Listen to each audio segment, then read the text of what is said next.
Although not the best of nights for the Iowa Hawkeyes, and specifically the Iowa Hawkeye women, it's always a good night to pig out on some Iowa Smokehouse and see how they have the best snacking products out there. And they're a locally owned company down in Albia.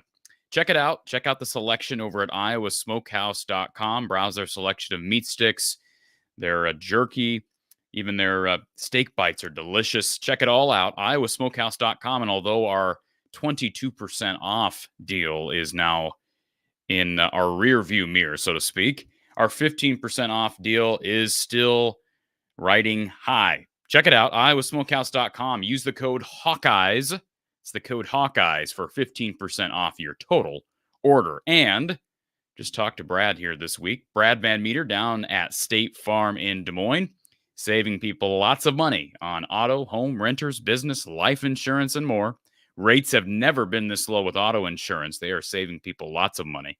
And they spend countless hours taking care of their customers' needs, meeting with them annually to review coverages, basically just handle you the way you should be handled as a person, as an individual, as a being, as an Iowan, someone who needs personal service, especially with something as important as insurance.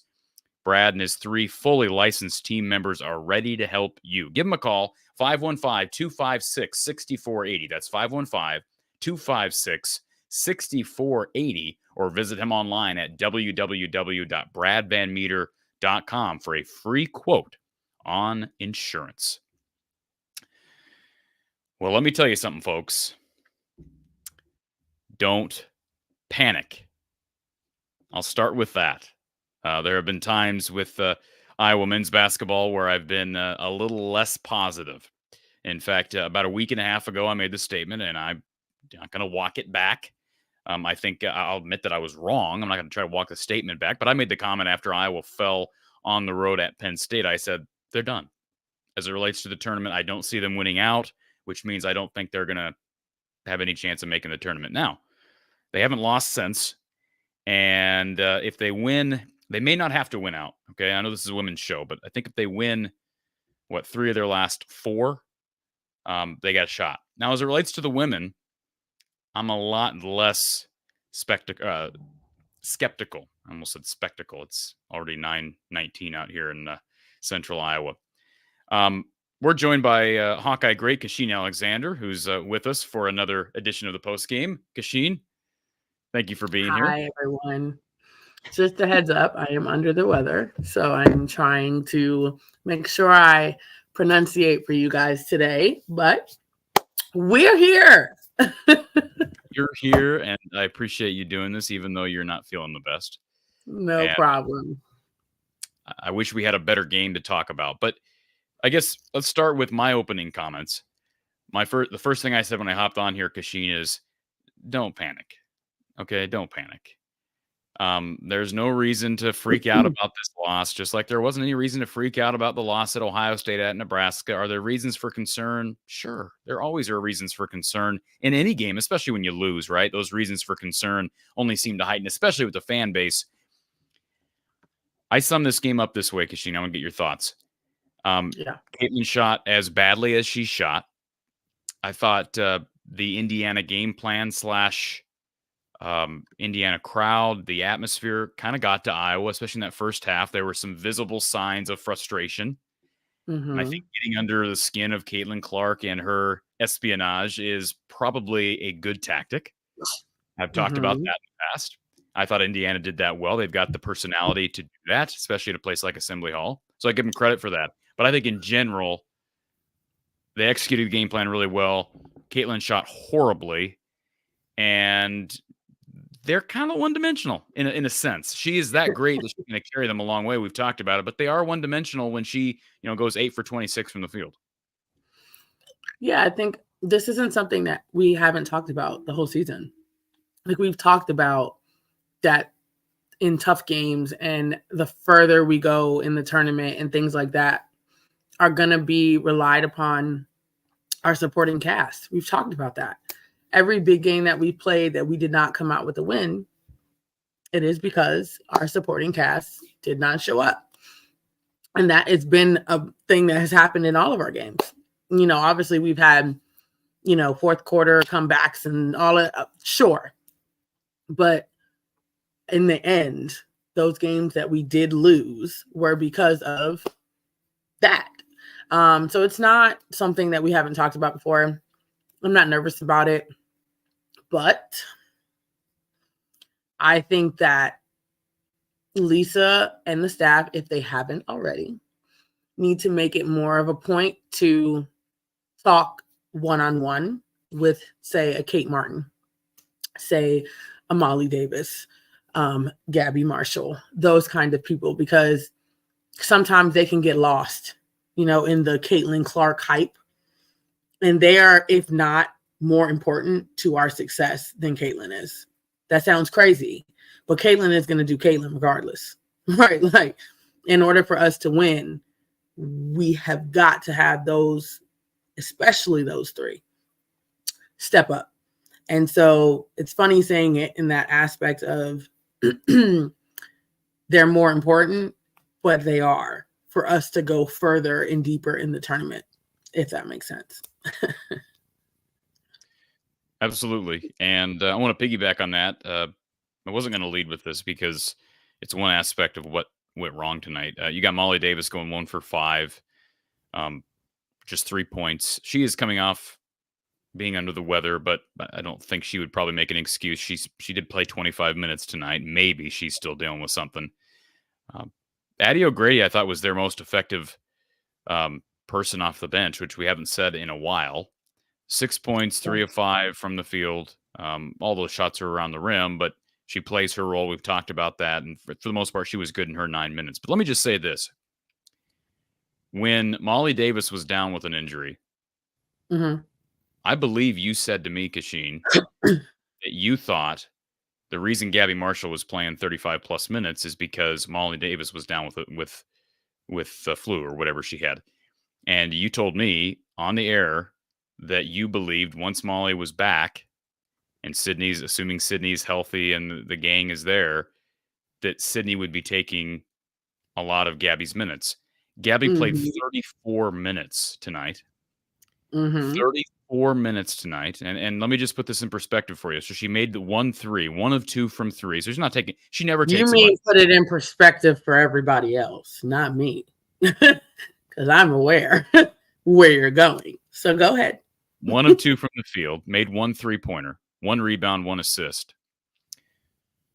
She is not as good of a defender as people want her to be.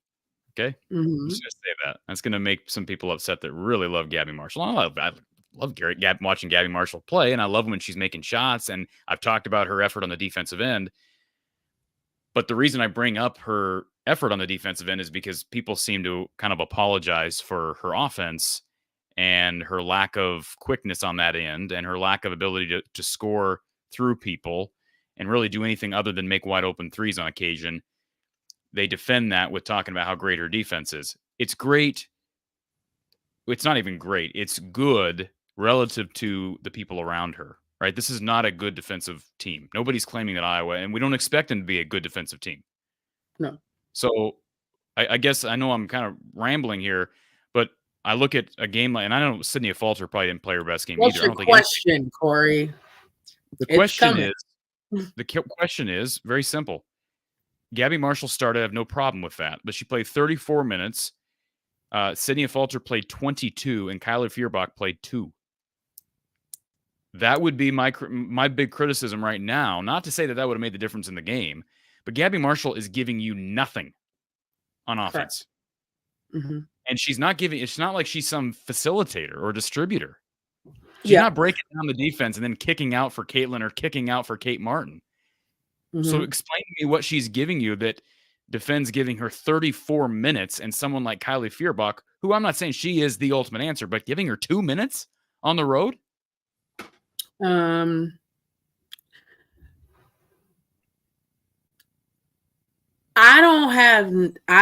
have nothing to back up Lisa in this decision. Like I have nothing. If I am Lisa, I don't think I'm playing Kylie more.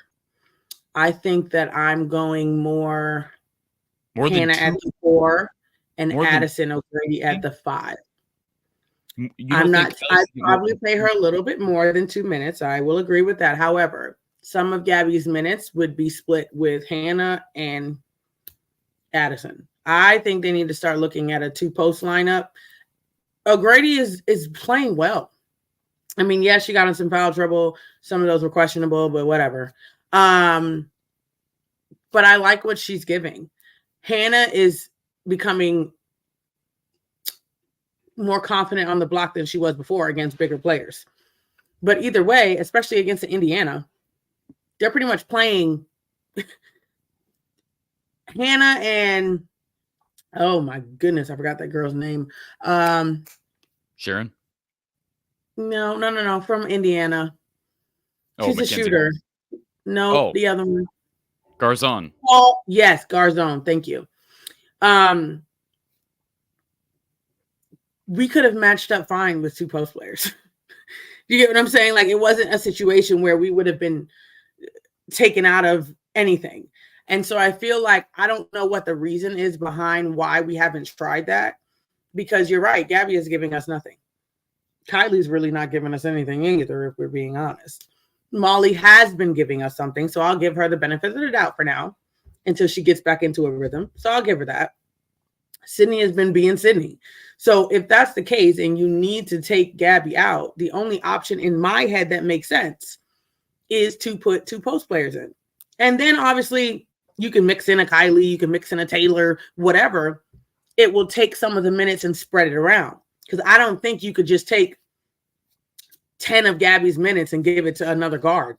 I don't think for what? So I would prefer, if I could, again, if Addison stays out of foul trouble and Hannah stays out of foul trouble, I would like to go that route. But I'm not sure. Something has to change with that, because it's I feel like it's hurting us. We're not big on the inside. It's hurting us on the boards. It's hurting us on many different areas. I don't know how. I would love to go back. As a matter of fact, I might do that. Go back and look at how many games we've out-rebounded people. We're relying on 3-pointers. So they're not gonna, in their defense, they're it's harder to out-rebound people when you're consistently shooting better than people, right? I mean, that's a little bit of a skewed to a degree. To a degree, I understand that, but we are taking a lot more shots. So regardless of anything, we're taking way more shots than the other team. So yes, we are. Usually, we're making more of them, but there's still more than the other team. So I just feel like, try it. Like, you know what I'm saying? Especially if it's a team, a Penn State, we should have played 2 post players. See what it looks like. Like these games that are not gonna, it is not gonna take our all. We need to try these things. Obviously, I have to believe that they've tried it in practice. I have to. Lisa's been coaching way too long for them not to try it in practice. I have a couple follow-ups to that. Josh, excellent comment. Very simply put, Iowa needs to play better D. When they win, their opponents score a lot 2. So here's the thing about Iowa's defense. Down the stretch of the game today, there were several moments down the stretch where Iowa cut the lead to 8 or 9, but you're trading baskets. There was no it never felt like Iowa was. Now, I'd also like to ask you why they went back out of the zone, because the zone was the only thing that seemed to give Indiana problems. Why did they go back to the man-to-man, Kachine? I screamed at my TV. So I you know what? Maybe my TV could tell me, because I was screaming. I was trying to figure out, yes, did they make a couple tough threes? Yes, but I'll live with that. Those are tough. Regardless if you're in man or zone, it doesn't matter. She banked it in from the top of the arc. And she's not even like their greatest shooter. Like, whatever, I'll take it. And it was a luck shot anyways. But it was stopping what we wanted. And that was Mackenzie Holmes in the paint. And we were able to find Scalia. So, like, why were we? I don't know. I don't know the answer. I really don't. I don't know. I understand that Iowa is not a team, but I also understand that Iowa was not exceptional in any aspect of that end of the floor right now. So, like, if something's working, why transition out of it? I also understand the concept of, if you're settling into a zone, you're giving your opponent more time to figure it out. I get that. But ride it, milk that cow till she's dry, so to speak. Like, I don't understand why you would leave that when it was the only thing that worked tonight on the defensive end. So that's a discussion that I think is worth having as it relates to Kylie. Still play like if the zone is working and you don't want them to get comfortable or whatever you want to call it, just play a make-miss situation. You don't have to stay in the zone and get them comfortable. Keep them off balance. When they make a shot, you're in zone. They miss a shot, you're in man. They don't know what the heck you're in. So you don't have to go away from it completely. We just went away from it completely. What happened? It's the whole reason we got back in the game. So I was very confused. As it relates to Kylie Feuerbach, because I know you and I had this discussion before, and you made the comment a few minutes ago, and I agree with you. Like, Kylie's not the answer. She deserves more than 2 minutes. But I think what I look at when I'm looking at those numbers, and I know you've told me in the past that you've struggled with Kylie. You don't have you personally don't have a lot of confidence in her right now. I wouldn't go so far as to say that I don't have any confidence in her, but I have as much confidence in her as I do Gabby Marshall. Like, that's my big thing. Like, okay, 2 minutes, fine. She's not been great, but Gabby's given you 34 minutes in a game. Is she that much better than Kylie Feuerbach? What has Kylie Feuerbach done? Now, again, we're not at practice, but what's she done on the court on game day that's made her that much worse than consistently giving you 1 for 5 from the field with, like, no assists, no rebounds for Gabby Marshall? What is it about Kylie Feuerbach that's so much worse? That's a question that I have. Taylor McCabe actually played a few minutes today. She played 6 minutes. She went from not playing at all to playing more minutes than Kylie Feuerbach. So maybe Kylie's under the weather. I don't know. But there were moments early in the year where I thought, hey, she's got something as it relates to the offensive end. And I didn't think she was bad defensively. So anyways, I just, that's the disparity for me that I'm trying to come to terms with. Why is such a stark difference? Why do we just ride Gabby Marshall? You're willing to take out Hannah Stolke, who's your second best player. She played 29 minutes, and I understand she got a tough assignment, but played 29 minutes, played 5 less minutes than Gabby Marshall. Well, I think I've said this before. I think Lisa Bluter feels safe with Gabby. She doesn't turn the ball over. Part of that is because she's timid, but nonetheless, she doesn't turn the ball over. The ball does not get stuck with her. So when we're talking about offensive movement, technically speaking, she keeps the ball moving. Regardless of if we feel like she should shoot it or not, she still keeps the ball moving. Kylie's not so much. She's a little kind of all over the helter-skelter. You really don't know what you're going to get, what you're going to do. She's just kind of, that's why I said I was uncomfortable with her, because I never know what she's going to do, which is uncomfortable and makes a coach very uncomfortable, because you don't know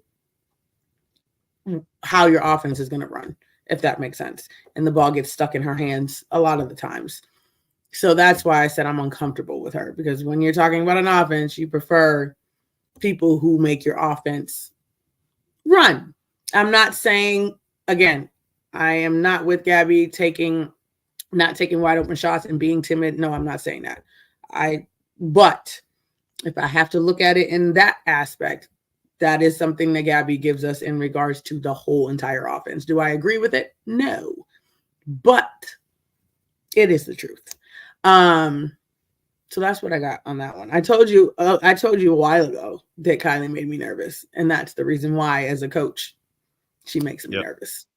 Well, I'll have to go back and watch more of her tape in Big Ten play because nothing stands out to me, and I've never coached, okay, and I've never played D1 college basketball, so but I'll have to go back and watch because I've never been given that feeling. But again, you have better eyes than I do for this. Lemansky, appreciate the super chat.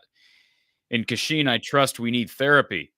That's what people, whenever Iowa loses, whether we're talking about football, men's basketball, women's basketball, they always come here for what they call therapy, Kachine. So welcome to the therapy. Nice. Even though you're sick, you're supposed to help everybody else feel better. That's what I'm here for, right? So thank you, Lemansky. Appreciate that. Brian, what was that? I'll just say, what was that? Thank you for the super chat, Brian. Let me tell you what that was, Brian. That was a combination of playing on Indiana's home court, embarrassing Indiana on national television the last time we played them, mixed with Indiana taking a very embarrassing loss the last game. So now they have Iowa, who they can't stand, coming to their home court after a terrible loss, and they already lost 2 in a row. I mean this wholeheartedly. I did not think we were going to win this game before the game started. And I don't yell at me, everyone. I'm going to say why, because I knew Indiana is a very good team, and a very good team is not going to take 3 L's like that. And then they have you on their home court.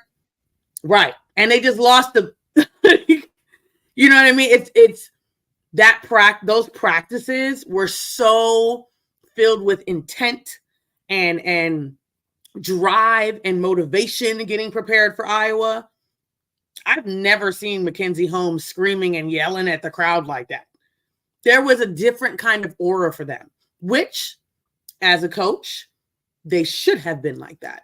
So I didn't think we were going to win. I thought it was going to take a miracle for us to pull that one off. Now, it didn't help that we didn't shoot the ball well. Caitlin didn't shoot the ball well, and some other things. But I would have bet against us if I bet. A couple things I find really humorous, and this is just a aside, really. Whenever I see, and we've seen this a number of times with the Iowa women's basketball team this year because of the Caitlin Clark effect, when I see opposing student sections show up to these games, raucous, loud, I think it's great. It's great for the sport.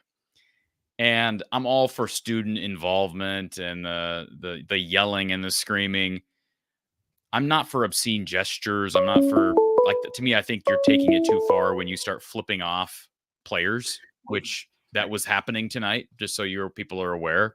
I know it happens all the time. Kachine, I'm sure you've been dealt many a bird over your career. No, nobody did that to me. Okay. Well, I was the person where you don't piss me off, because if you piss me off, then I have a different drive. I'm like Michael Jordan, like I take everything personal scenario. That was not, don't do that in the game plan. Don't do that. You just be quiet, go about your business, because it turns me into a different kind of animal. Some people, you can get in their head and it rattles them. That was not for me. Mm-mm. I got to add this banner here. Uh-oh. We're going to keep this up for a while. No, you got to put context with that. Come on, Corey. I love it. You got to put context with that. You can't do that. Confidence, Kachine. It's good. No, it's good stuff. Hey, so the reason I bring that up is because I thought Iowa let Indiana, the crowd, the screaming, the attitude 100%. Get under their skin. Did they not? 100%. I tweeted it. 100%. It was just so much like back and forth and like just focus on the game. You need to focus on getting back in the game. Don't focus on Caitlin was like jarring at the bench and this and that. And then It was just too much. Like, focus on the game. Let them do that. Y'all need to bring together, especially when you're on the road. If you're going to do that, make sure you do it at home because the crowd is behind you. When you are away, you cannot do that. It has to be like a little circle, and that's the circle that matters, and nobody else outside of that. That's the only way you're going to pull out a victory like that. As soon as you start bickering outside of that, away, you're in trouble. I missed a phone call from a good friend of mine, Coach Don Patterson, who does the football shows. He called me right before this show, and I wasn't able to take the call. But it's ironic because I oftentimes reflect back on quotes from Coach Patterson. And one quote from his time at Iowa and his time coaching Western Illinois, as it relates to being a competitor, and this is on the football field, but I think the principle applies for basketball as well. You never want to let your opponent see you blink, so to speak. Never let them see you blink. And so I know some people say you're making a mountain out of a molehill, but I saw Caitlin Clark, John with the bench, John with Garzon. I saw Hannah Stolke. You know, the cameras are right in there, and I understand that. But I saw her when Mackenzie Holmes said something to her on a block. You know, Stolke's facial expression showed a reaction to it. I saw a reaction out of Kate Martin at one point. I saw a reaction out of Sydney Falter at one point. I understand, like, it's competitive and there's going to be a human reaction, but I think what Coach Patterson has said in the past is applicable for this. Never let them see you blink. And I felt like Iowa allowed it to happen. Like, there's one way just to not react. Like, someone's yelling in your face. I know it's hard to do, but not react. Is that possible to do, Kachine? Yes and no. Number one, if somebody's yelling, you just find a way so you can yell back. That's my thing. Not in the moment. Like, yeah, okay. Like, my thing was like, okay. And now I go downstairs, go down, the other end of the court, like, oh. So now I'm going to make sure that I affect something in the game now that I can yell. But if I'm just yelling because you're yelling, that doesn't affect the game positively, at least. And so that's my thing. If you're going to jar or you're going to bring emotion to the game, make sure you're bringing an emotion in something you're doing positively, not negatively. So if someone just did something, blocks your shot, that's a negative. So I'm not going to yell or jar or talk stuff or whatever on a negative play. No. And I can tell you, it's different. From a spectator's perspective, someone, again, who's never played Division I college basketball, whenever I see, I say my team, my favorite team, jawing or getting into it with the other team, the only time I like that, Kachine, is when my team's the underdog. That's the only time I like that. Because to me, if you're mutually engaged in a jawing session, in a trash talking session, that goes beyond what you're talking about, right? Like, you show up, I'll show, you show me, I'll show you, right? Like, the back and forth is fine. That's part of the game. But I do believe that the extracurricular typically favors the underdog. So when I see Indiana doing it early tonight and getting Iowa to respond immediately, I'm advantage Indiana. Like, I don't want to see that in a game at Indiana. I want to see that when Iowa plays South Carolina in the tournament. That's when I want to see the jawing and the back and forth from both sides. I don't want to see it just from Iowa. I want to see it from South Carolina. That's how I view the attitude and the. But I understand it's part of the game. I get that, and I've not experienced it like you have. So, anyways, okay, we've got some people that want to chat with Kachine. If you want to talk to Kachine, aka Michael Jordan, we could just call you Michaela Jordan, I guess. Or just change the name. It's a typical Joanna man. 515-635-1601. But you can also join by StreamYard. Our phone line fills up fast. So we've got one line open right now on the phone line.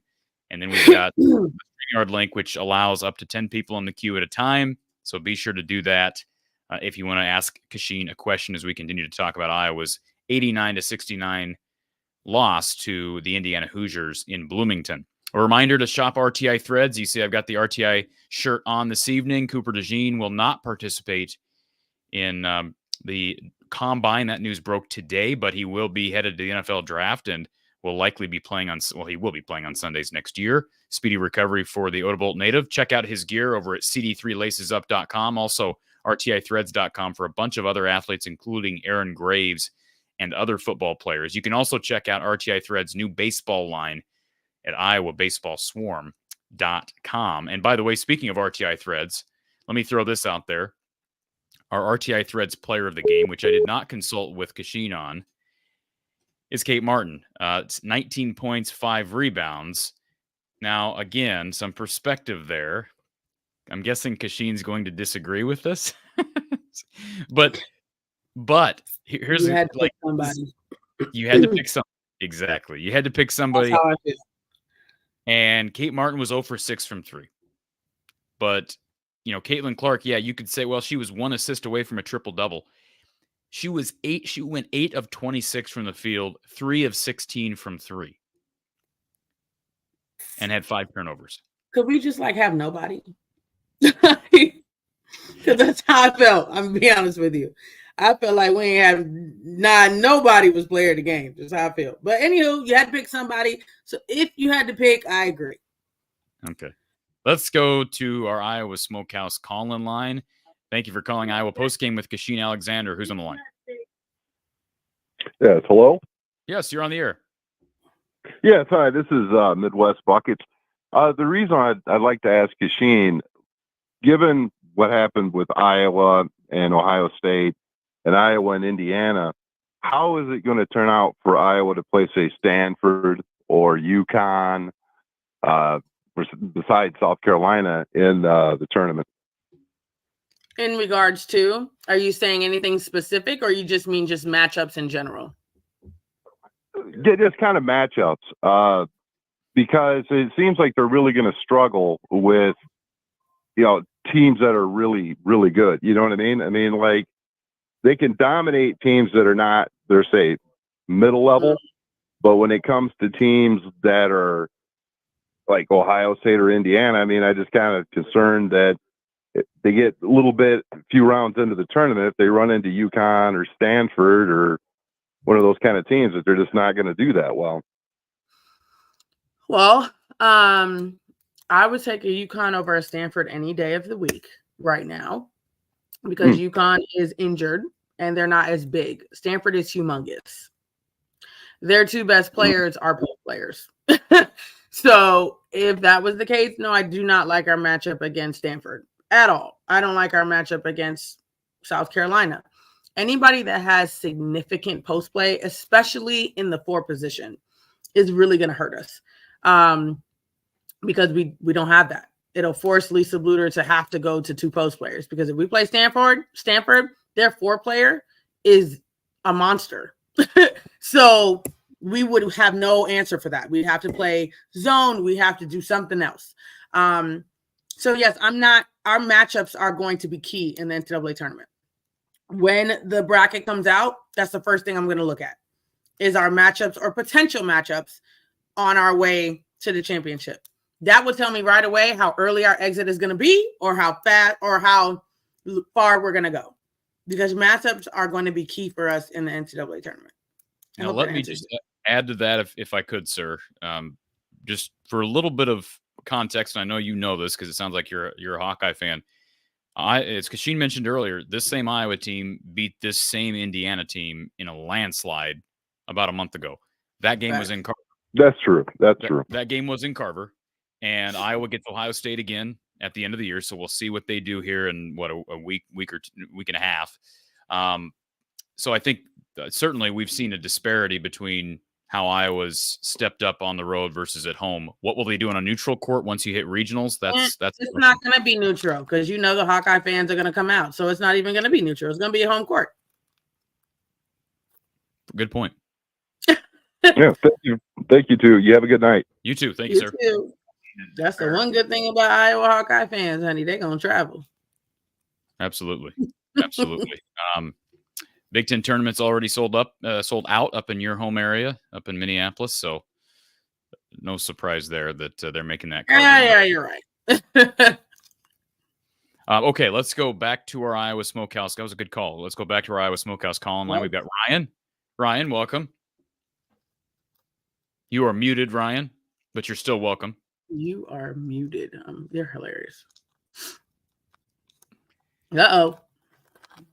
Okay, Ryan, you want to talk to us? All right, see you later, Ryan. Together. Next. Let's go to the next caller. Thank you for calling Iowa Postgame with Kachine Alexander, our Iowa Smokehouse call-in line. Who's on the line? You are muted, Ryan. Hey, this is Chris from Lusk, Wyoming. Hey, Chris, how are you? Oh, well, I gotta say, I had a bad feeling about this game as well. Let's go to the next call. You and Kachine both. Chris, I'm hearing myself in your background. Yeah, we can hear ourselves. Oh! I thought I had that muted. Okay, now, okay. Yeah, I had a really bad feeling about this game, and but I did not think that we would get beat so soundly. I thought it would be close at least. So it was really frustrating. But and it really was apparent that we don't play defense. I mean, you know, if when you're not scoring and you don't play defense, this is what happens, I guess. But I like Kachine, what you said about playing two posts, because in my day, when the men went to the Final Four, we had two posts, Steve Waite, Steve Crafterson. And somehow they made that work. And maybe if we had two post players down there, we could handle their big person. It might take two to handle their big person. Because like tonight, what's her name? Mackenzie was a beast. You know? So I just I couldn't believe what I was seeing. I just have to say that. I wouldn't have been surprised to get beat, but not like that. So so you know, make me feel better. Make me feel better. It was terrible. Listen, I've said this before. Don't panic, okay? I don't think it's going to be something where we go downhill or anything like that. I'm going to continue the same notion that I've said before. Matchups are key, regardless of any situation. And I already told you guys how I felt about this game coming into it. I'm not surprised. Not one bit. No.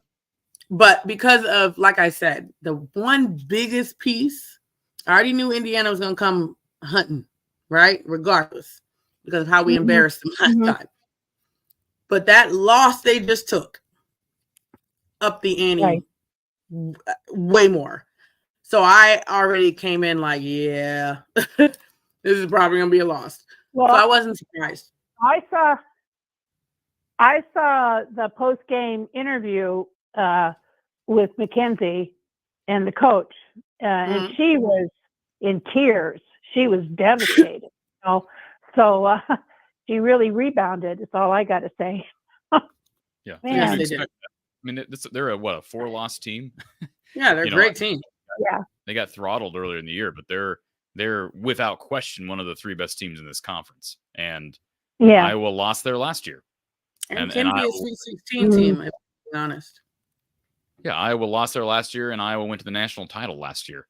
Iowa also got throttled at Maryland last year, and then went on to win every game up until the national championship. So, you know, that's for sure. There's reasons for pause as it relates to panicking.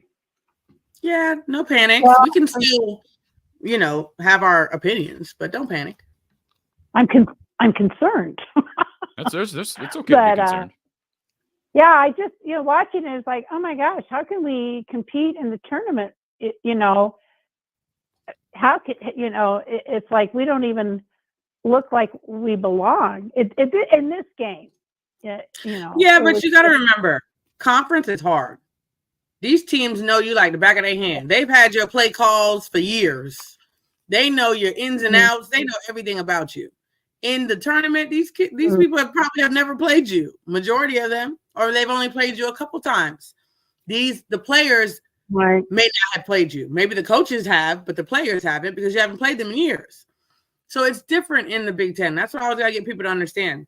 and this goes for any conference, right? Big Ten, SEC, Right. doesn't matter. It's a lot harder because these people know you really well. So, and they get a second crack at you. Just like we didn't want to play Kansas State for a third time. Why? Because they know us. The likelihood of us pulling that out again might be difficult.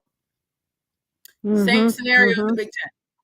So you're going to have those kind of scenarios. And it also seems like we don't handle the boxing one well, and it seems like they threw that at us tonight. So we hope that doesn't get out, because that seems to be an Achilles heel for us. Yeah, that is going to have to be a situation that the other players realize and know that they've got to step up and cut. Cutting is huge in a boxing. Kate Martin should be eating the boxing one up because of how well she cuts. So hopefully they get that situated. Well, do you think that it's not initially recognized? Yeah. Is that what part of the problem is? I doubt it. I mean, if I can recognize it within the first pass, I think they should too. Yeah.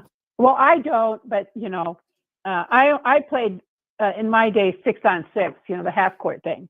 So. Oh yes. Mm-hmm. So, yeah, that's how old I am. So anyway, that's all right. I remember Coach Jay talking about playing that. Chris, I beg your pardon? I remember Coach Jay talking about playing 6-on-6.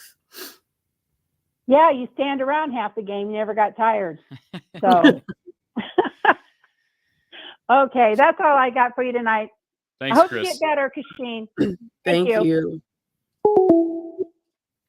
All right, a couple things here in the chat. First of all, Lemansky adding the super chat. Thank you for podcasting through the pain. Appreciate that. And Brian Emmons over at the Fair Shake down in Southern Indiana. Appreciate you having me on your show. What was it, a few days ago leading up to this game? I hope we can do it again. Well, I think there's a good chance these two teams do meet in the tournament because, again, I think these are two of the three best teams in the conference. We'll see what happens. The Ohio State game here coming up. Iowa behind the 8 ball as it relates to the conference race, the regular season conference race. But we shall see what we shall see. Ari Gold wants to know, how do you think this loss will affect their seeding, Kachine? I don't think so. Not right now. I think it's all about how we end that will affect our seeding more so than anything. Because like we said, Indiana's a good team. Their previous loss, maybe that didn't look good, but I don't think it'll be that bad. Depending on like if we lose to Ohio State and we're out in the first or second round in the Big Ten tournament, yeah, that affects some things. Amanda says, is it possible we just don't have offense designed for 2 posts? Yeah, it's possible. But at the end of the day, you should figure that out. It's not hard. Sneaker BST Sneaker Convention. Who's your daddy? Very original. Very original. I appreciate that comment. I don't know why I put it up on the screen, but I was actually laughing because when I read it, it didn't click to me until you said it the way you said it. And I was like, oh, I get it now. I appreciate that there are some Indiana fans that have made their way over here. Good. Preseason champions, Ohio, March Madness is fixing to be wild. So much parity. Yeah, there's some truth to that. I think. Can't wait. This women's basketball tournament might have the most hype in the history of. Is that fair to say in the history of the game?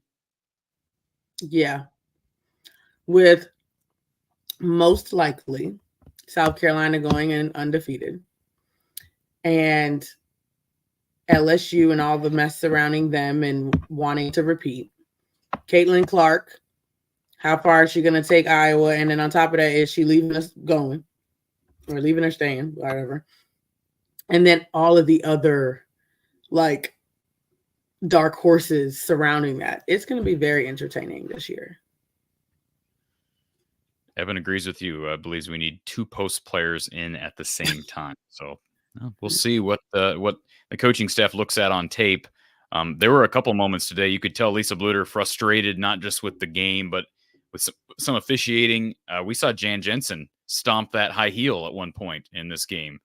I was afraid you could break it off. You saw that. Who's more Bluter's emotional? done that once in a game when I was playing. She broke her heel. Did she? She sure did. Is typically more emotional of the two?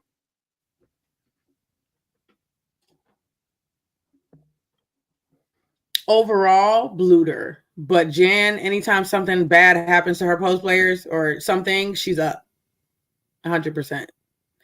But as far as outbursts, usually Coach J is the one reeling Coach Bluter in. So it was interesting to see both of them like that, which I don't blame them, but still, it was interesting. I don't think I could probably count on one hand, and I got some extra fingers left of Coach J stomping her heel like that. That's great. You count on one hand, you got some extra fingers left. Let's go back to our Smokehouse call line. We got Ryan. I think he's unmuted. Ryan, welcome. Hi, can you hear me okay? We can hear you, Ryan. All right, I don't sound like a robot this time. Awesome. R2D2. R2D2. Yes. May the peace be with you, Mr. Skywalker. Thank you. Hello, Her Airness. Hello. Hey, got a couple questions. Now, I'm not blaming officials at all for the game. Obviously, we played absolutely atrocious. Mm-hmm. But I'm just talking from a flow standpoint. Was the officiating on both sides just this horrendous back when you played?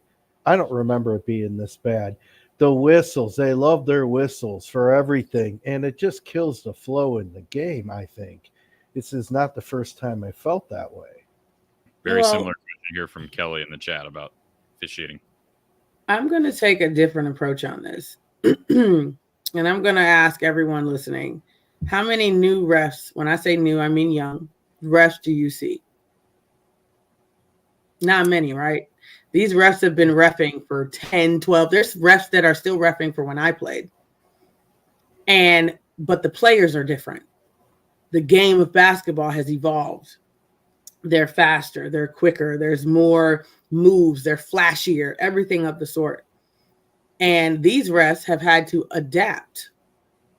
Instead of a new ref coming in who's started reffing during this time, you've got older refs who have been reffing for the end of time.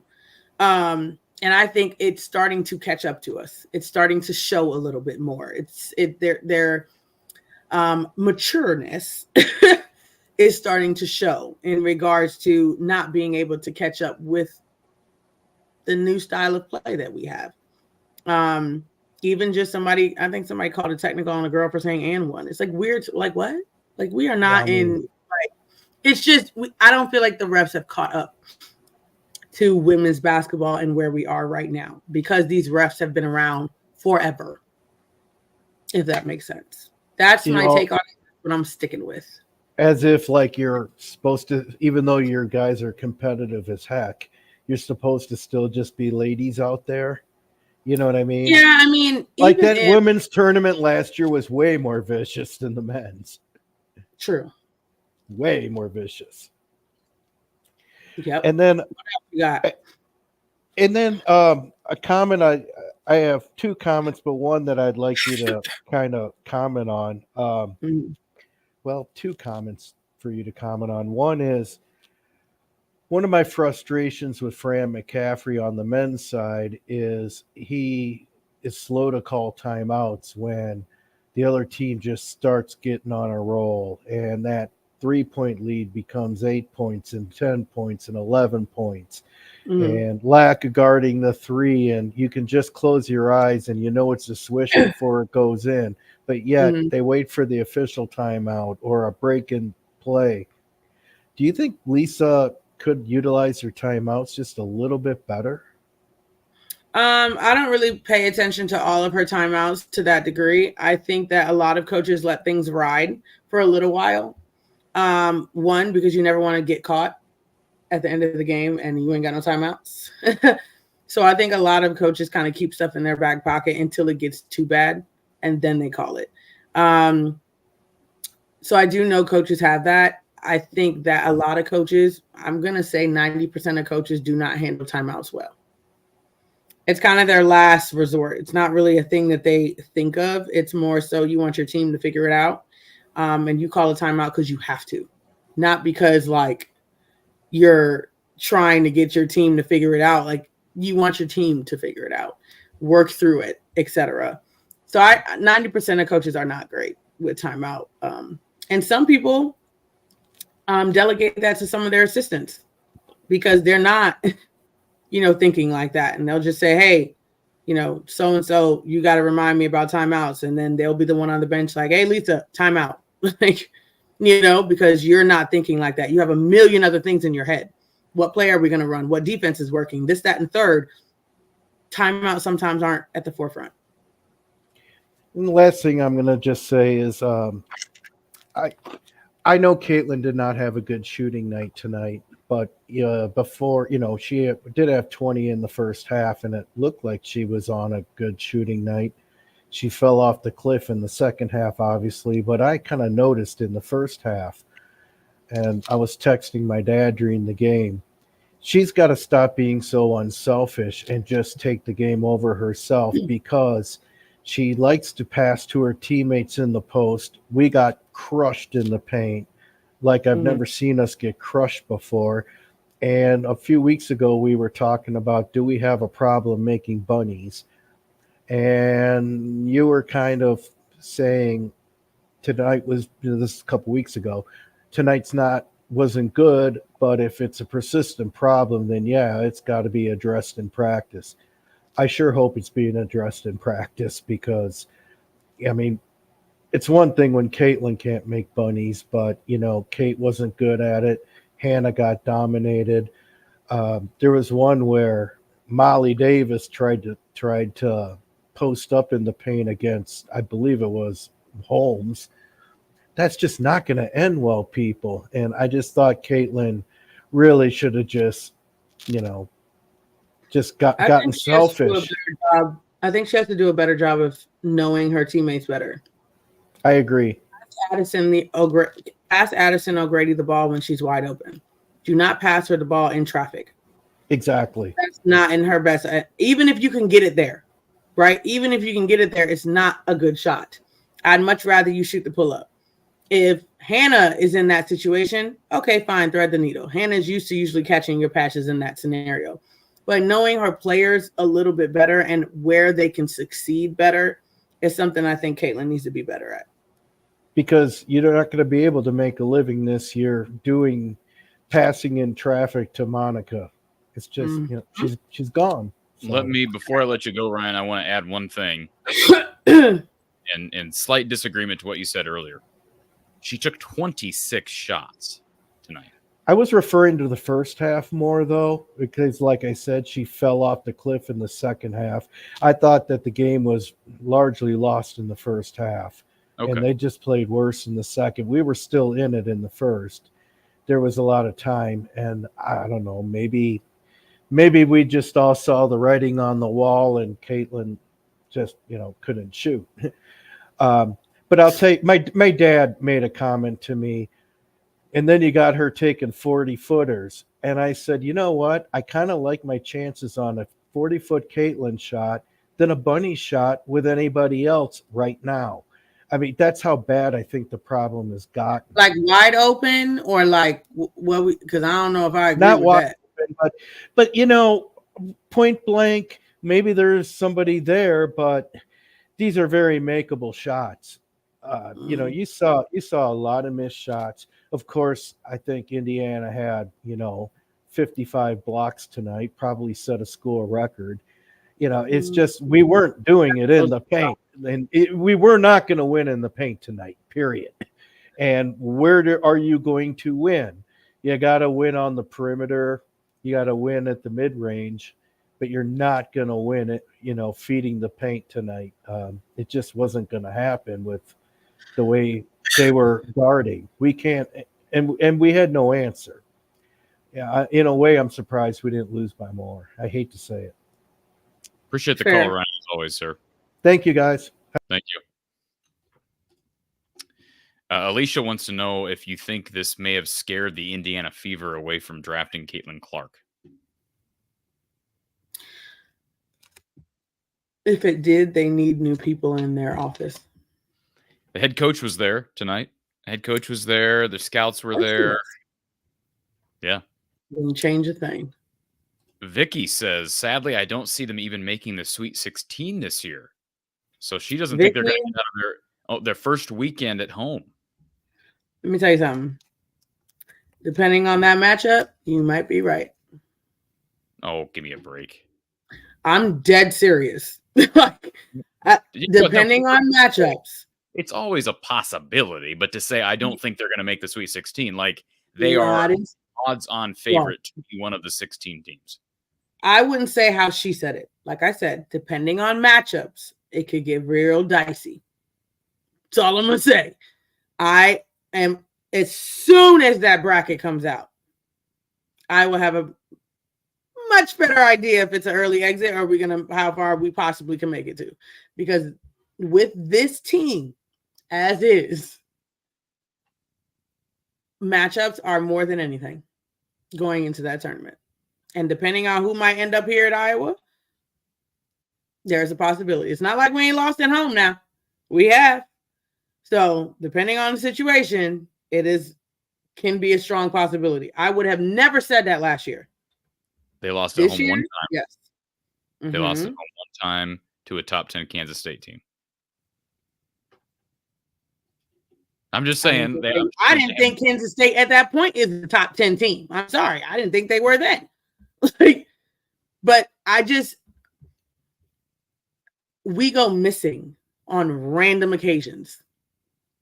And on top of that, like I said, we have a major problem in the post. We do. I don't care what anybody says. So depending on our matchups, we could be in trouble. Doesn't mean we're not going to pull it out because we still have Caitlin Clark. But that makes me nervous. That's all I'm saying.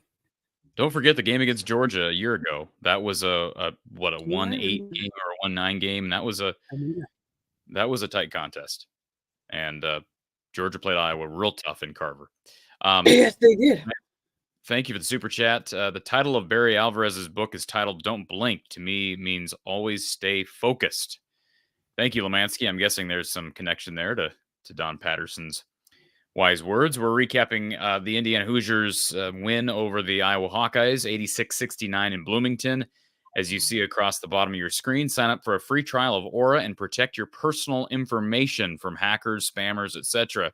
Visit aura.com/Hawkeyes and make sure you tell Aura that we sent you over here from the Hawkeye of the Storm on YouTube. Again, that's aura.com, aura.com/Hawkeyes.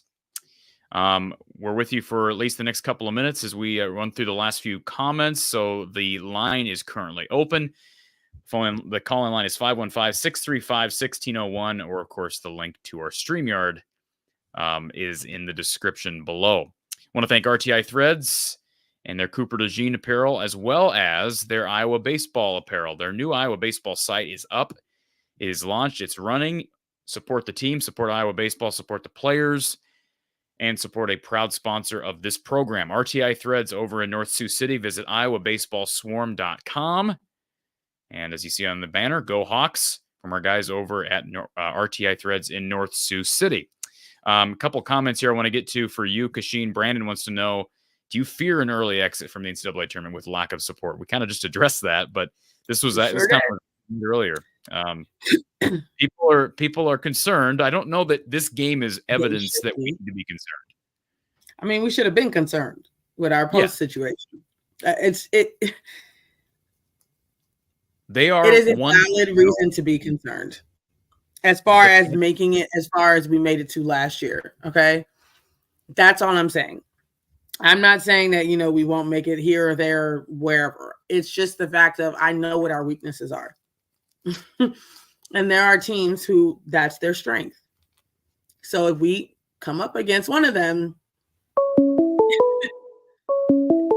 might be it. We're gonna have to see. All right, we're going to try to go back to our call on line. Thank you for calling I with Kachine Alexander, who's on the line. Hey, John, how are you? Good. I hear myself again, John. Yeah, I'm doing good. I just had a few remarks to make. Huh? We can You hear our hearing echo yourself? in the background. Could you? Okay, let's see. We'll get there, Kachine. Get there. Okay, let me put the mute on here so I can hear. Can you hear me now? We got you loud and clear, Yes. John. Thanks for calling. Okay. I had to mute the TV. You're good. I just had a few things. I thought, until they got late in the second half, they were trying to come back, and they came back without Caitlin even scoring any points. She was getting her assists and that, but and she got 10 assists. I think she had a lot more she could have made if they'd have made some shots. The rest of the team, Kate, what was she? 0 for 6 from 3. That's unusual. Yep. And a few points, a few shots made here and there. They missed a lot of layups that if they were covered. And from what they said Mackenzie is only 6'3", isn't oh God, what's her name? I forgot. Stalky, isn't she 6'2"? Well, she's I think probably closer to 6'1", but Mackenzie Holmes. Yeah. Let's not totally underestimate Right. Mackenzie Holmes for how skilled she is. Somebody in the chat. Well, I know earlier- she's more skilled as a center than Hannah is. Correct. Hannah's got. I did like what I seen towards the end there, where she got aggressive under there. Yeah. And I think that's what she needs to learn if she's going to be good under there. Here's the problem and, for her. Can I just add real quick, John? Here's one thing that I believe, and I know, Kachine, you weren't a post player, but boy, you played well inside, attacking the glass and scoring inside. One thing I see from Hannah is she really doesn't have, as a 4 playing the 5, she really doesn't have a bevy of post moves. And really, Iowa's bigs have multiple post moves. So you don't really need them. They're being honest. As long as you're really, really good at one and you got a counter, you can be effective. She needs to learn how to get fouled. She needs to learn how to go up. Yeah. And get fouled when she's getting blocked. But I think she needs to be more aggressive under there. But if you go back and watch the first few games in the season where they were changing lineups all the time, they did try the two centers in there, Sharon and Hannah, a few times, and then they just quit doing it. So I assume Bluter didn't like what she's seen. Because, last season went on, I haven't seen it again. That was so early. The players are much better now than they were at the beginning of the season, meaning the second. Yeah, they are. And but if about that though, Kachine, the only thing I'd say about that is there seems to be a lot less confidence in Sharon Goodman now than 100%. The non-conference. So maybe it's a combination. Who's the third string? We ain't got one. AJ Ediger. AJ Ediger, and I've seen her do good at times. Yeah. And this Alicia, not Ediger, but Edgar, says in the chat, I think Iowa wouldn't be too bad with USC because they are similar teams. Why did I just read that? There was a different comment that I saw on here. I appreciate the comment, Alicia, but there was a different comment that had to do with what we were talking about. And I just lost it. So maybe it was a different part. But no, I agree with you. I've talked about AJ maybe getting some minutes, but again, she's a little undersized too. I don't know that she would have been the answer against Mackenzie Holmes. Kachine, have you seen anything out of AJ that makes you think she's ready for minutes? No. Okay. Well, not in a serious game, probably not. But no. But I don't think they have a lot of confidence in the other two centers either.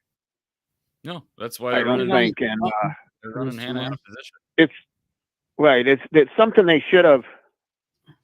I don't know. They should have got someone bigger if they could have during the portal or I don't even think they had enough scholarships. Maybe I'm tripping, but Maybe not. They had You one. know, you got people that stay. one. They had one. They had one because remember Shatea Wettering transferred out, and that opened up a possible scholarship. You're right. They did not fill it. Yeah, okay. Yeah, that makes it tough. And then get people coming in. Well, that makes it hard to get anybody out of even high school if you don't have anything to offer them. Well, they're now this year they'll open up a few of them this year. Yeah, and we don't know. The portal's constantly moving, so some of these players that we're talking about that aren't playing, I'm sure they're not going to retain everybody. Yeah, and as far as Caitlin, I don't know if she'll come back. I suppose if they got where it looked like they might have a good team, we're going to get a better player in there. Again, that's about scholarships. Figure they might have a chance at a championship. Other than that, I don't see nothing holding it there. No, you're probably right, John. If they have an extra scholarship to go into the portal, they need to find a post player. Yeah, I agree. Absolutely. Yeah, they don't need anything else. They need a post player. Yeah, right. And an experienced one would be good. Yes. John, appreciate you calling, sir, and please call back. Hey, no problem. Hey, I'm Ohio here. I'm a big Ohio fan, but I've watched Caitlin the last 3 years. So well, good. Welcome to Hawkeye Country. Yep, welcome to Hawkeye Nation, sir. Okay. Thank you, sir. Appreciate it, John. All right. We'll hit these comments kind of quick here so you can get to bed, Kachine. Drew says, Caitlin pretty much brought the ball up all game. Should they have brought Caitlin off the ball more to save her legs a bit? I don't think it has anything to do with her legs. I think it just helps the flow of the offense. Which I said that with Molly Davis. I don't remember when I said that, but it's on one of these times in regards to it helping the flow of the offense and the ball not just getting stuck in Caitlin's hands. John wants to know why no pump fakes to draw fouls. I think this was brought up earlier as well. Definitely something that Hannah needs to start doing. I said it before when she had gotten blocked by Mackenzie. It was a fantastic aggressive move. Except when she went up, she faded backwards. Nah, if you're dealing with a shot block, you got to go right through her chest because she's going to foul you. It's a fact. But I think in general, we need to get better at understanding angles down there if you're going to shoot it. Pump faking is one of them, but you can still get blocked on a pump fake. So there's a little bit more to it than just that, but we could start there.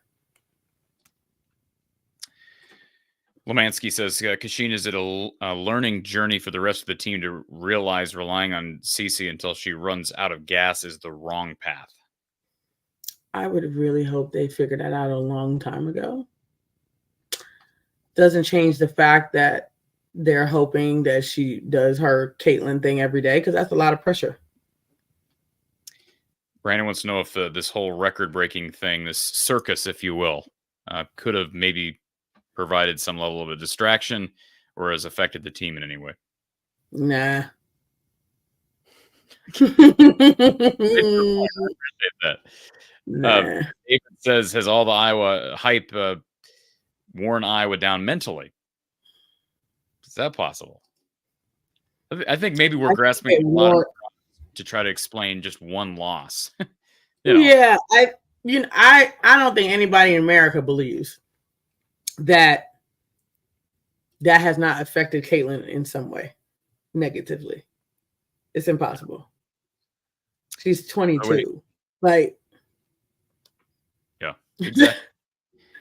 She's 22. Think about when you were 22 and then think about everything that she has to deal with every game. People talking bad about her on social media every day.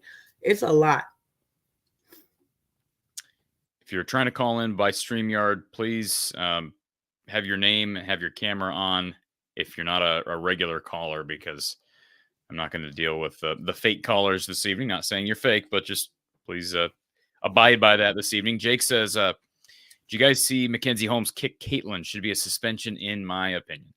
I am going to be the unpopular opinion on this because I don't think it was egregious. I don't think it was intentional.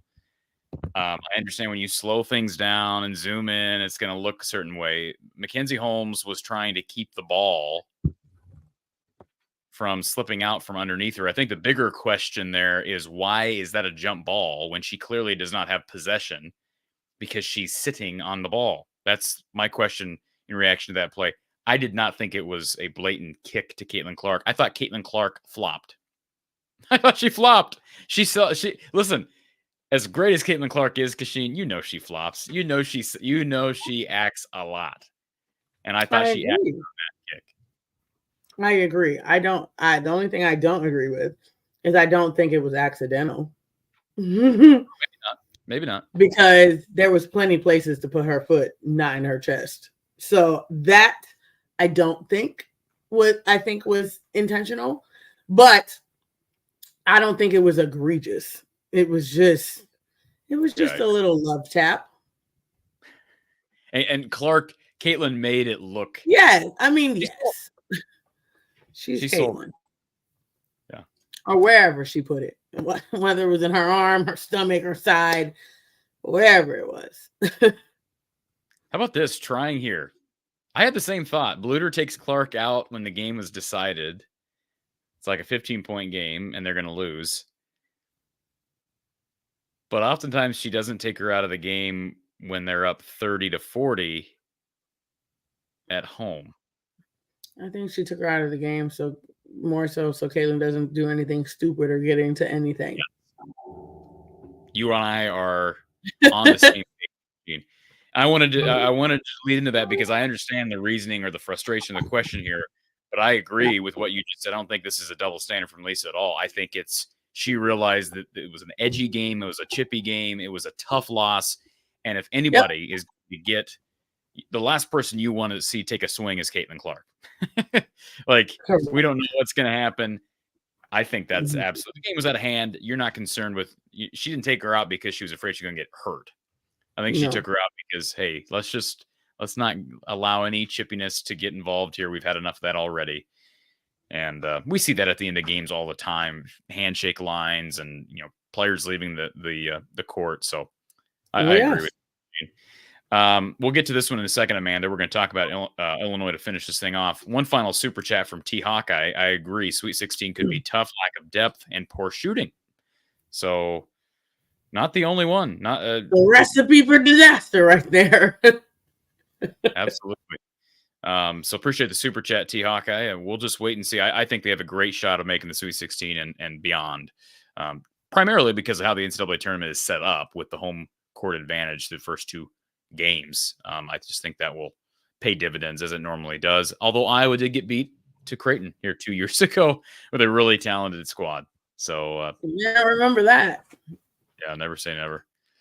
All right, I'll throw the final numbers up on the bottom ticker if you missed some of the stats. As you'll see on the bottom, Caitlin Clark with 24 points, but 26 shot attempts, 16 shot attempts from 3, 10 boards, 9 assists. Kate Martin had 19 points on 7 of 16 shooting. She was 0 for 6 from 3. Hannah Stolke, 10 and 6. The team went 5 of 28 from 3. Probably not going to get it done. They need to make threes than 5. Caitlin Clark, is she averaging? She's got to be averaging more than 5 just herself, right? Who? I'm sorry? Caitlin Clark, she's got to be how many threes do you think she's averaging? 4. I'm going to find this here before we get off the air here. For the season, Caitlin Clark is averaging, let's see, 3-point makes, 5.4. She's averaging. So they had less threes made than she averages. So they got to make more than 5 threes a game. That's absolutely. And so that's why I think this is sort of a one-off. I don't think you're going to see Caitlin shoot this poorly from 3. Maybe the rest of the way. I mean, maybe she does and they lose. That's possible. That's basketball. It is possible. And CG in the chat. How many times do we got to watch Hannah get rejected? Like every game, Penn State doesn't count her buckets. We're in transition. It was off grade assist. Well, we talked about her developing the shot fake. We also talked about how she's playing out of position, not to make excuses for her. The other thing about her getting to the free throw line, Kachine, is she does not shoot her free throws well. And I know you made a comparison. I thought you were a little bit unfair to yourself on one of our previous shows because you made the comment that you were atrocious from the free throw line your freshman year and you turned it on your second year. So you can relate to Hannah. I would say that's a kind statement to make, but not totally accurate because this is Hannah Stolke's second year with the program. She's shooting in the low 60s, just like she was year one. Fair. I will say this. Her shot looks better. That's all I can say. Here. It looks much better than last year. That thing was bricking hard. Like it was like bing right off the. Now it's a little bit more subtleness. So yeah, she did not have the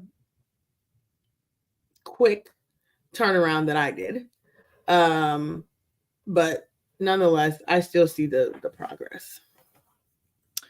Our RTI Threads player of the game this evening, folks, Kate Martin with 19 points, 5 rebounds, but she was 0 of 6 from 3. So, I mean, it was just a hard night to pick a player of the game. But we do appreciate RTI Threads for sponsoring our player of the game, as they always do. Also, speaking of sponsors, I want to thank Iowa Smokehouse. Check out their selection and get 15% off whatever you're ordering over at iowasmokehouse.com. They are down in Albia, Iowa. And you also get free shipping on any $50 order. Enjoy their original meat sticks, as you see on the screen, or their steak bites, their salsas. Everything's great tasting, and it's quality. Use the code Hawkeyes at iowasmokehouse.com for 15% off your total order.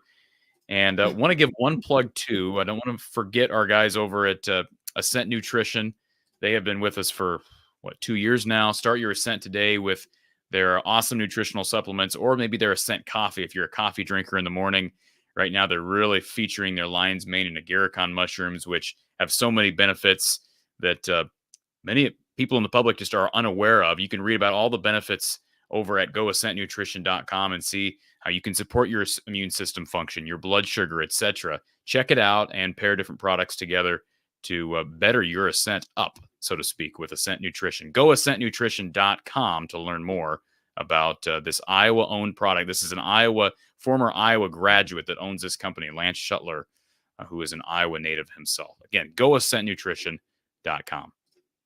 All right, let's take a look at Iowa and Illinois coming up on Sunday, Kachine. So the men play Illinois on Saturday, huge game in Champaign.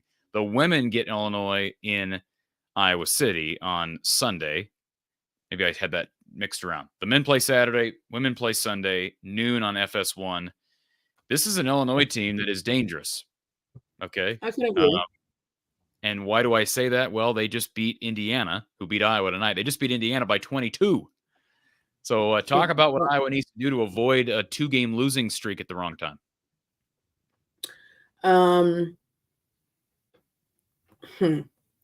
Molly Davis has to get being back to Molly. I think that we take the ball out of Caitlin's hands a little bit more, run her off some ball screens, not ball screens, off screens, sorry, and get the offense flowing a little bit, because when we get stagnant, it doesn't help us. Or when we rely so heavily on Caitlin to produce our offense, it doesn't work in our favor. So getting back to being more fluid in our offense, running. If we haven't noticed, or at least in this game, I didn't see Hannah running very well. I didn't see a lot of transition points that we normally get. So I think we need to get back to running, and we got to get more disciplined on defense. I'm not going to say better. I'm going to say disciplined, because when we lock in, it completely changes our defensive identity. So that's what I would say. Couple of things of note. Illinois very balanced as it relates to the offensive end. They've got 4, almost 5 players that are averaging double figures in points. This is also a team that's going to have had a week off because their last game was against Indiana on the 19th. Those are like a plus and a negative. God. Well, you're looking for any advantage you can possibly have there. And here's the thing. They're 7-8. Unlikely to make the tournament. Very unlikely to make the tournament, 13-12 overall. But if they're going to have any chance, they got a really good quad 1 win on their resume now with that win against Indiana. They got to start rattling off some wins. So there may be a sense of urgency from that squad at the very minimum to make a push for the postseason in the NIT. So anyways, a number of storylines there. can you tell us anything about the Illini? I don't know how much you caught of that Indiana game the other day, but what do you know about them as far as what they bring? I know they're very well coached. I know that they are a very scrappy team. I know that defensively they like to disrupt, is the word I would say. Offensively, they're kind of similar to Nebraska in a way. And I'm not saying that to scare anybody. Okay. I'm only saying that because they do shoot the three well. The only difference between the two is they do drive to the basket a little bit more than Nebraska does. I will say that. But I think what our issue is going to be is scoring. Even with us being the defensive team that we are, right? When I say that, you guys know what I mean. It's not our strong suit. Scoring isn't like their massive strong suit, if that makes sense. They hold people to lower scores, hence the Indiana-Illinois game. They held Indiana to a very low score. That's their identity. So if we start, this is how you know we're good. If we start off and we are scoring, even if we're trading baskets, we're going to be okay. Why? Because they're going to stop scoring baskets at some point, because that's not their identity. We just have to get off to a good start. If we get off to a good start and we get the rhythm and the flow of it, and they're not disrupting us immediately with them gaining confidence in that, we should be good. But if we start struggling offensively early, it could be a long night. Like Kachine Alexander, her junior year, Kendall Bostic is averaging a double-double. 12 and 10. Kendall. I recruited that kid. Go ahead. Sorry. You recruited Kendall Bostic? I did. I tried. Well, she's showing out right now, and she's gonna match up, be an interesting matchup with Hannah Stolke. Although Camille Hobby also averages over 20 minutes a game, so they give you a 6-2-4 and then a 6-3-5. And I don't know as far as a rotation. I've not watched enough Illini basketball to know, but Hobby's averaging 9 and 5. So will be interesting to see when they come to town on Sunday, and we'll be there to break it all down. Noon tip-off over on FS1. As Amanda says in the chat, reminder for everybody, please hit that like button on the way out. We still got almost 300 people watching. Please do that on the way out. Helps the channel, helps the show to grow. Tell your friends about the show here, all the content at the channel, but also the kind appearances that we get from Hawkeye great Kachine Alexander. They're much appreciated. And even when very much appreciated. Thank you. So thank you, Kachine, as always. And these Hawkeyes will be okay. Do I have one thing? Anybody got any remedies for sore throats, or more of like, I feel like I'm getting a head cold? So anybody got any old school remedies they want to throw in the chat? Please, because I don't have time for this. So simple, on, very simple. Some remedies. Very simple. You should know this because you're a mother. But very simple. You gargle with warm salt water. That's an that's an easy one. Okay. Yes, I've heard that. That's one you've got to do. That's one you have to do. You do it in the morning. You do it in the morning. You do it in the evening before you go to bed.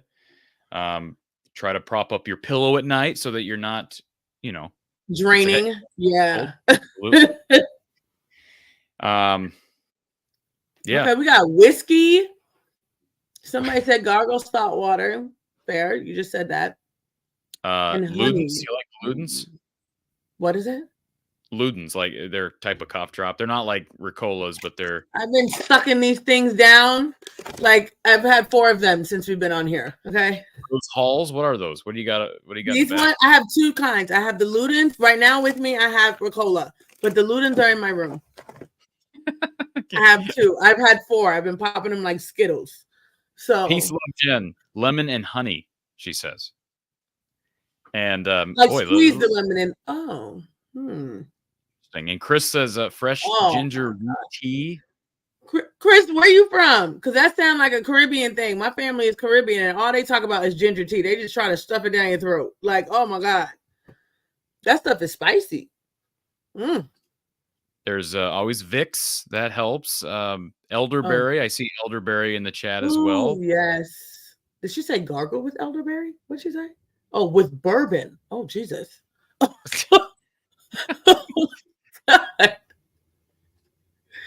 Amanda says Ludens are candy. Hey, Ludens have made my sore throat feel better in the past. So they may be candy, but they've helped me in the past. But maybe they're not the best. Yes, go over to Ascent Nutrition. I'm sure there's something over there. I saw that. I'm sure you wouldn't get it in time. But well, I appreciate y'all. I got a couple things I definitely got to try because this whole whiskey bourbon thing, that's been all up and through here. So I'm going to have to try that. And of course, I guess I ain't got no choice but the whole ginger thing. Oh Lord, it's so spicy. There'll be times. And gargle with salt water. Those are my 3 takeaways. I got it. Thank y'all. Absolutely. Yep. I got to get better before Sunday. Yes. We're going to have you Sunday, right? You're going to be here? Yeah, I just need to get better because if I keep getting worse, I may not have a voice. So you can't do the show from the hospital. So you got to get better. Yes, but I also don't want to do it. And I'm like, so I'm trying to. But Kachine, don't forget. This is a quote from you earlier in the show. And you said, and I quote, "I'm like Michael Jordan," end quote. So I was talking. You know what, Corey? You done started something because somebody else popped that in there. Did you see somebody else's comment? They were like, "Of course you had such a quick turnaround because you're like Michael Jordan." I was like, "Oh my God, Corey done started something." See, look, this is not what I do. I'm sorry, Lonnie. Thank you for the super chat. Yes, good night. Get healthy. Kachine, we'll talk to you Sunday. Hopefully, talking about a bounce back victory in Carver. Absolutely. All right, folks. For Kachine Alexander, I'm Corey Brada here from the Hawkeye of the Storm. Have a great evening. Thanks, guys.